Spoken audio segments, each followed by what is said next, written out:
हमारा अगला कदम जिससे कि हम कहाँ बढ़ सकते हैं, एक सस्टेनेबल डेवलपमेंट की तरफ बढ़ सकते हैं, वो है सस्टेनेबल एग्रीकल्चर। सस्टेनेबल ट्रांसपोर्टेशन तो समझ आया, लेकिन सस्टेनेबल एग्रीकल्चर क्या है? कृषि में तो हम उगाए पेड़ रहे हैं, तो उसको हम सस्टेनेबल कैसे बनाएं? पेड़ उगाना बंद कर दें, फसलें उगाना बंद कर दें? नहीं, लेकिन इन फसलों को कीड़ों से बचाने के लिए जो हम क्या यूज कर रहे हैं, रासायनिक केमिकल फर्टिलाइजर्स यूज कर रहे हैं, उर्वरक यूज कर रहे हैं, साथ ही में हम जो भी पेस्टिसाइड्स यूज कर रहे हैं उनका इस्तेमाल हम बंद कर दें और हम किस पे आ जाएं? हम आ जाएं ऑर्गेनिक फार्मिंग पर। किस पे आ जाएं? ऑर्गेनिक फार्मिंग पे आ जाएं। साथ ही में हम कृषि में सिंचाई के लिए अभी तक हमारे किसान भाई क्या इस्तेमाल कर रहे थे? डीजल चालित पंप का इस्तेमाल कर रहे थे, जिससे वो सिंचाई करते थे। अब कभी कभी क्या होता था, ये डीजल मिलता नहीं था या फिर डीजल बहुत ज़्यादा महंगा हो जाता था, तो तब सिंचाई नहीं हो पाती थी और फसलों को पानी नहीं मिलने के कारण फसलें सूख जाती थी। तो हमारा यहाँ पे सस्टेनेबल एग्रीकल्चर के अंदर सरकार ने क्या किया, एक हमारी पॉलिसी लॉन्च करी, प्रधानमंत्री कृषि किसान ऊर्जा सुरक्षा एवं उत्थान महाअभियान, जहां पर ये लक्ष्य लिया गया कि पूरे कृषि को सोलराइज कर दिया जाएगा। क्या कर दिया जाएगा? पूरे के पूरे कृषि को सोलराइज कर दिया जाएगा, एग्रीकल्चर को सोलराइज कर दिया जाएगा, जिससे कि हमारे जो किसान भाइयों की आय है उसमें इजाफा होएगा और जो एग्रीकल्चर की निर्भरता है डीजल के ऊपर उसको कम किया जाएगा। साथ ही में सबसे बड़ा ये होगा कि सिंचाई की विश्वसनीयता में, निरंतरता में इजाफा होगा। तो हम यहाँ पर क्या कर सकते हैं? ऑर्गेनिक फार्मिंग कर सकते हैं। ऑर्गेनिक फार्मिंग यानी कि जैविक खेती कर सकते हैं। क्या कर सकते हैं? जैविक खेती कर सकते हैं। और इस जैविक खेती से जो हमारी फल और सब्जियां हैं उनके जो पोषक तत्व है, पोषक गुणवत्ता है, उसमें भी सुधार आता है। साथ ही में हमें क्या करना है, जो केमिकल फर्टिलाइजर्स हैं, पेस्टिसाइड्स हैं, इनसे हमारी खेती को मुक्त करना है, जिससे कि हम जैव विविधता को पनपा सकें। तो ये क्या है? हमारा एग्रीकल्चर है। अब हम यहाँ पर बात करेंगे कि हम कैसे शिक्षा के माध्यम से लोगों को जागरूक बना सकते हैं, कैसे हर समुदाय को एक साथ ला सकते हैं, उनमें पर्यावरण को संरक्षण करने की एक भावना जागृत कर सकते हैं। तो हमारे एजुकेशन के सेक्टर में हमारे पास 3 काम होते हैं, 3A पॉलिसी होती है। पहली, जागरूकता फैलाना, अवेयरनेस फैलाना। अवेयरनेस कैसे फैलाएंगे? कि हम लोगों को पर्यावरण के बारे में जानकारी दें कि पर्यावरण क्या होता है, एनवायरनमेंट क्या होता है, नेचुरल रिसोर्सेज, प्राकृतिक संसाधन क्या होते हैं, कहाँ से हमें मिलते हैं, हमारे और पर्यावरण के बीच में क्या रिलेशनशिप है, रिश्ता है, हम कैसे पर्यावरण को प्रभावित करते हैं और उसके पर्यावरण पर क्या प्रभाव होते हैं, क्या वो अच्छे प्रभाव होते हैं या नुकसानदेह होते हैं। इन सभी बातों के बारे में हमें क्या करना पड़ेगा? एक जागरूकता फैलानी पड़ेगी। हमारी जो भी गतिविधियां हैं उनसे पर्यावरण पे क्या प्रभाव पड़ता है और उससे कौन कौन से एनवायरमेंटल इश्यूज होते हैं, इसके बारे में जागरूकता फैलानी पड़ेगी। साथ ही में सस्टेनेबल प्रैक्टिसेस के बारे में भी हमें जागरूकता फैलानी पड़ेगी।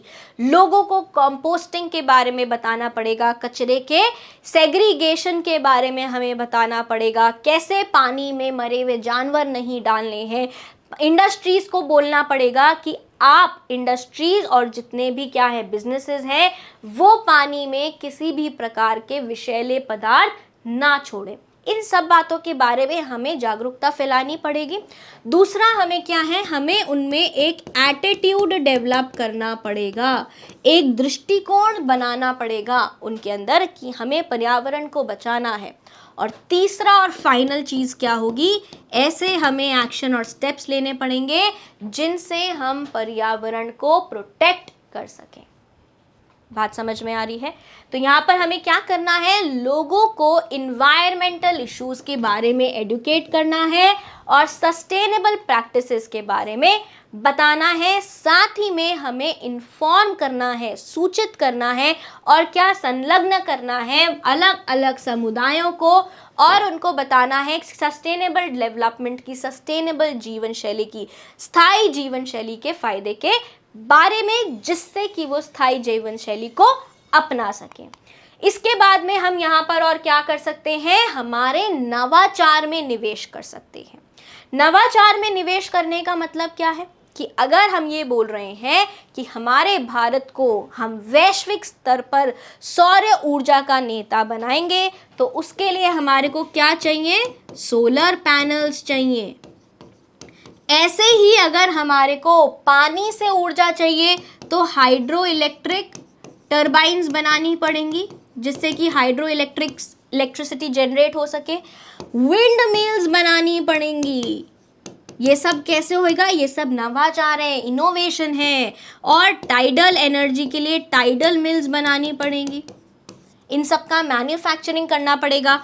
बायोगैस के लिए बायोगैस प्लांट्स बनाने पड़ेंगे।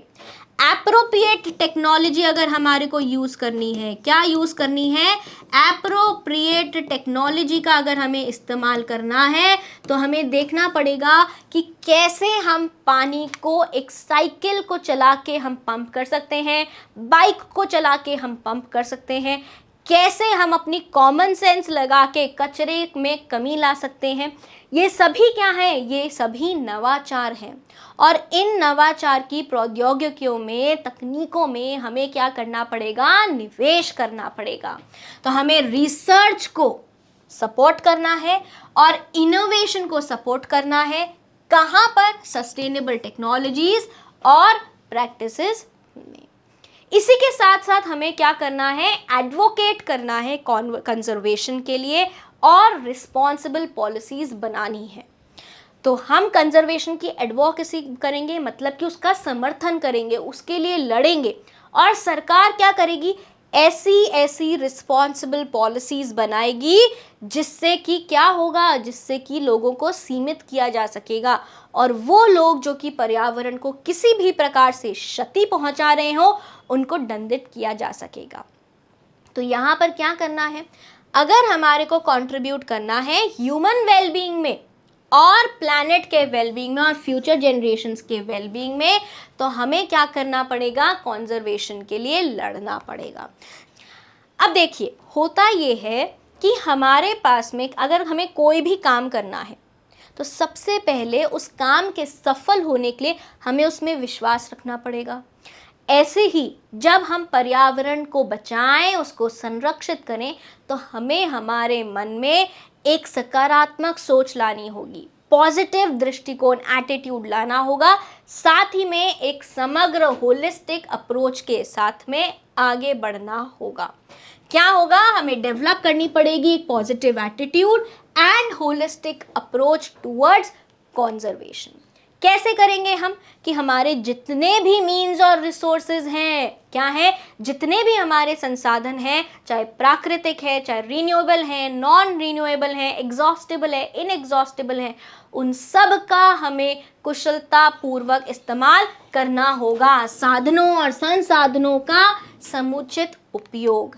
साथ ही में हमें क्या करना होगा, हमें सभी लोगों को साथ में लेकर चलना होगा।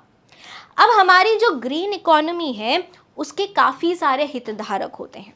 अगर हम हितधारकों की यहाँ पर एक बार बात करें, जिनकी हम आगे में और डिटेल में बात करेंगे, तो हमारा जो ग्रीन इकोनॉमी है, हरित अर्थव्यवस्था है, क्या है, हरित अर्थव्यवस्था जो है उसके काफ़ी सारे हितधारक हैं। यहाँ पर अगर हम बात करें सरकार की, तो गवर्नमेंट एक हितधारक है, नॉन गवर्नमेंट ऑर्गेनाइजेशन हितधारक हैं, बिजनेस और इंडस्ट्रीज, व्यापार और उद्योग क्या है, हमारे हितधारक हैं, वर्कर्स और ट्रेड यूनियंस, वर्कर्स और हमारे जो क्या है ट्रेड यूनियंस हैं वो भी हितधारक हैं। साथ ही में हमारे नेटिव ट्राइब्स, कौन, नेटिव ट्राइब्स क्या है, हमारे हितधारक हैं। जो हमारी विमेन है, औरतें हैं, हितधारक हैं, हमारा जो यूथ है, युवाजन है, और जो बच्चे हैं, चिल्ड्रन हैं, वो भी क्या है, हितधारक है। साथ ही में हमारी जो साइंटिफिक और टेक्नोलॉजिकल कम्युनिटी है वो भी क्या है, हमारे हितधारक है, टेक्नोलॉजिकल कम्युनिटी। ये सभी क्या है, हमारे हरित अर्थव्यवस्था के हितधारक हैं। हितधारक से मतलब ये हुआ कि इन सभी के कामों से पर्यावरण पर, ग्रीन इकोनॉमी पर असर पड़ता है, प्रभाव पड़ता है, और ग्रीन इकोनॉमी का और पर्यावरण का बदले में इन पर असर पड़ता है। तो हमें क्या करना है, यहाँ पर हमें इन सभी लोगों को साथ में लेकर चलना है। पीपल्स पार्टिसिपेशन पर हमारा बेस्ड होना चाहिए डेवलपमेंट। इससे क्या होगा, जब आप इन सभी लोगों को जिम्मेदारी दोगे पर्यावरण को संरक्षित करने की, उसको बचाने की, तो इनमें एक स्वामित्व आएगा, एक अपनेपन की भावना आएगी, जिम्मेदारी की भावना आएगी कि हाँ, मुझे मेरे पर्यावरण को बचाना है। तो सिर्फ बचाने के लिए नहीं हमको इनको इंक्लूड करना, लेकिन हमें इनको जो भी लाभ मिल रहे हैं वो भी इन सभी को देने होंगे, तभी हम सोशली इंक्लूसिव सस्टेनेबल डेवलपमेंट को अपना सकेंगे। तो हमें क्या करना है, हमें इन सभी लोगों को साथ में लेकर चलना है। जन भागीदारी पर आधारित विकास स्थानीय आबादी में विकास कार्यों और पर्यावरण संरक्षण के प्रति स्वामित्व की भावना पैदा करता है। अपनेपन की एक भावना आती है, हमें लगता है कि हमारा पर्यावरण है, हमें इसे बचाना है। साथ ही में हमें क्या करना है, हमें एक लॉन्ग लास्टिंग डेवलपमेंट को अपनाना है। लॉन्ग लास्टिंग डेवलपमेंट जैसे कि हमारा सस्टेनेबल ट्रांसपोर्ट, सस्टेनेबल एग्रीकल्चर, सब चीज़ें ऐसी होनी चाहिए, सस्टेनेबल टूरिज्म, जो कि लंबे समय तक चल सके। ये नहीं कि आज हम फॉसिल फ्यूल्स के ऊपर निर्भर हैं, कल ये फॉसिल फ्यूल्स होंगे ही नहीं तो हम क्या होंगे, हमारे पास में कोई भी तरीके का ईंधन नहीं होगा। तो हमें क्या करना है, हमें लो कार्बन ग्रोथ को सपोर्ट करना है, ऐसी कृषि करनी है जो कि क्लाइमेट स्मार्ट कृषि हो, मैन्युफैक्चरिंग ग्रीन मैन्युफैक्चरिंग होनी चाहिए, हमारे कंजम्पशन और प्रोडक्शन के पैटर्न्स में चेंज होना चाहिए। साथ ही में जो हमारा एनर्जी का इस्तेमाल है वो कुशलतापूर्वक होना चाहिए। कैसा होना चाहिए, कम कार्बन वृद्धि, जलवायु स्मार्ट कृषि और विनिर्माण, साथ ही में उपभोग पैटर्न में बदलाव और ऊर्जा में अधिक दक्षता के साथ दीर्घकालिक विकास, लॉन्ग लास्टिंग डेवलपमेंट। अब यहाँ पर हम बात करेंगे हमारे कुछ बेसिक स्टेप्स की, जिनसे हम भारत में सस्टेनेबल डेवलपमेंट को ला सकते हैं। तो सबसे पहले हमारा यहाँ पे बहुत ज़्यादा ज़रूरी क्या है, शिक्षा, क्वालिटी एजुकेशन हमारे को मिलनी चाहिए। दूसरा जो है वो ये है कि हमारे सभी लोगों को, देश के सभी लोगों को स्वच्छ पानी मिलना चाहिए, साफ पानी और स्वच्छता मिलनी चाहिए। साथ ही में अफोर्डेबल और clean energy, solar energy, biogas, hydro electric energy, wind mills, wind energy, water energy, ये सब उपलब्ध होनी चाहिए। आर्थिक विकास होना चाहिए, सभी का एक साथ आर्थिक विकास होना चाहिए। सस्टेनेबल सिटीज़ एंड कम्युनिटीज़, रहने लायक शहर और समुदाय होने चाहिए। रिस्पॉन्सिबल कंज्यूमर्स एंड प्रोड्यूसर्स, जो हमारे कंज्यूमर्स हैं, उपभोक्ता हैं, और जो प्रोड्यूसर्स हैं, उत्पादक हैं, वो दोनों ही काफ़ी जिम्मेदार होने चाहिए। हमें पानी के नीचे की भी लाइफ को बचाना है और पानी के ऊपर की लाइफ को भी बचाना है। उसमें 2030 का जो एजेंडा है सस्टेनेबल डेवलपमेंट का, 2030 का जो एजेंडा है सस्टेनेबल डेवलपमेंट पर, वहाँ पर यूएन ने 17 सस्टेनेबल डेवलपमेंट गोल्स दिए हैं। क्या दिए हैं, 17 सस्टेनेबल डेवलपमेंट गोल्स दिए हैं, और इन गोल्स को हम ग्लोबल गोल्स भी बोलते हैं। क्या बोलते हैं, ग्लोबल गोल्स भी बोलते हैं।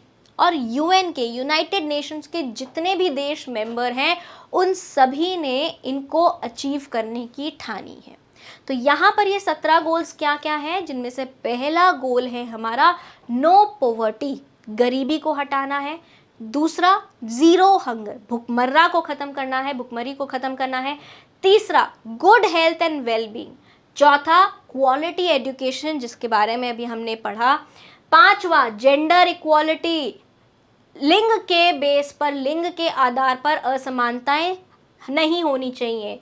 छठा क्लीन वाटर एंड सैनिटेशन, हर इंसान को स्वच्छ पानी, साफ पानी और स्वच्छता मिलनी चाहिए। सातवां affordable and clean energy, solar energy, biogas energy, साथ ही में हाइड्रो इलेक्ट्रिक, विंड और हमारी वाटर एनर्जी।